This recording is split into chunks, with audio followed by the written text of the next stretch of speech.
Welcome back. सो हम लोग structures के बारे में पढ़ने वाले हैं।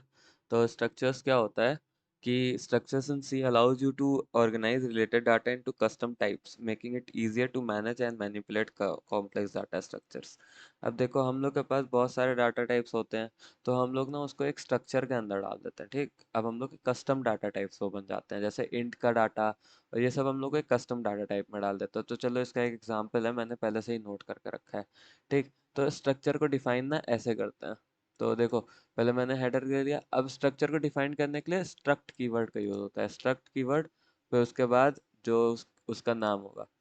ठीक, तो उसका नाम, फिर हम लोगों ने कैरेक्टर नेम स्टोर कर लिया, रोल नंबर स्टोर कर दिया और मार्क्स स्टोर कर लिया। ठीक, अब देखो यहाँ पे इनपुट क्या कर रहे हैं हम लोग, स्टूडेंट की डिटेल्स। तो अब हम लोग क्योंकि इसको एक डाटा टाइप मान रहे हैं, तो अब हम लोग इसको यूज करेंगे, ना कि कोई डाटा टाइप को।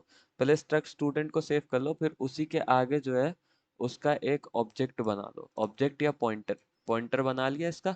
ठीक, अब इसका जो पॉइंटर है यहाँ पे तुम यूज कर सकते हो। अब ये पॉइंटर को तुम इसको कॉल करने के लिए यूज कर सकते हो। ठीक, तो ये कैर की जगह ना ये स्टूडेंट आ जाएगा।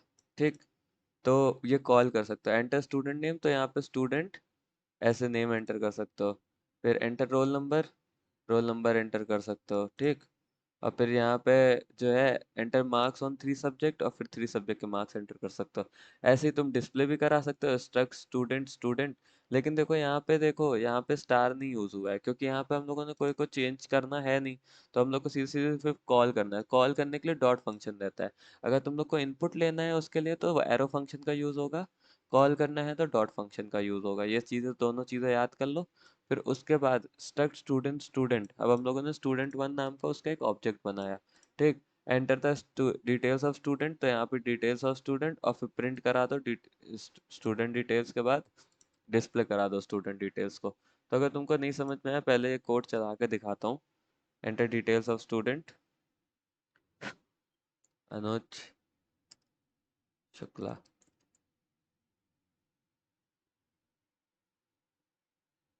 रोल नंबर हम लोगों ने खुद से ही डाल दिया।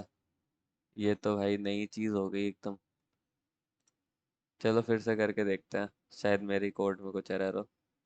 1221 मार्क्स ऑन 90, 20, 30। ठीक, 90, 20 और 30। वो क्योंकि मैं यहाँ पे मैं ना यूज दूसरा फंक्शन कर रहा हूँ, इसीलिए एक एरर आ जा रही है। जैसे मैंने तुम लोग को जो पुराना वाला फंक्शन बताया था जिससे तुम पूरी एक लाइन इनपुट ले सकते हो, तो तुम उसको वहां यूज करना, ना तो स्पेस के बाद वो एरर आ जाती है। ठीक है, आई गेस तो तुम लोग को समझ में आ गया होगा। मैं वापस से बताता हूँ। पहले हम लोग ने स्ट्रक्चर को बनाया। स्ट्रक्चर में हम लोग को जो लेना था डाटा टाइप्स वो ले लिया। अब हम लोग को यहाँ पे स्टूडेंट डिटेल्स को इनपुट लेना है। इनपुट के लिए क्या यूज होता है, ये एरो एरो फंक्शन से यूज होता है। तो हम लोगों ने ऊपर जो स्ट्रक्ट स्टूडेंट बनाया था उसको कॉल करेंगे पॉइंटर के थ्रू, क्योंकि ऊपर जाएगा। तो अब हम लोग यहाँ पे कॉल कैसे करेंगे, स्टूडेंट, क्योंकि ये पॉइंटर स्टूडेंट नाम है। फिर हम लोग उसमें क्या इनपुट फंक्शन ले रहे हैं, तो इनपुट फंक्शन एरो से कॉल होता है, फिर नेम।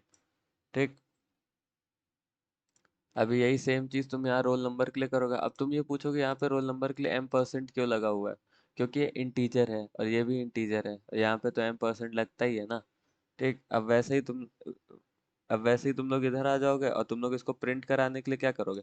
अब देखो, यहाँ पे तुम लोग को कुछ यूज नहीं करना, तो यहाँ पॉइंटर लगेगा नहीं, तो यहाँ पे सीधे सीधे बस डॉट डॉट फंक्शन से तुम लोग कॉल आउट कर सकते हो। ठीक, कॉल करने के बाद तुम फंक्शन का एक ऑब्जेक्ट बनाओगे जिसका नाम रहेगा स्टूडेंट 1। स्टूडेंट 1 से तुम सारी चीज़ों को प्रिंट कर दोगे। ठीक, आई गेस तो तुम लोग को ये समझ में आ गया होगा। ये वीडियो के लिए बस इतना ही, मिलते हैं अगले वीडियो में। Thank you.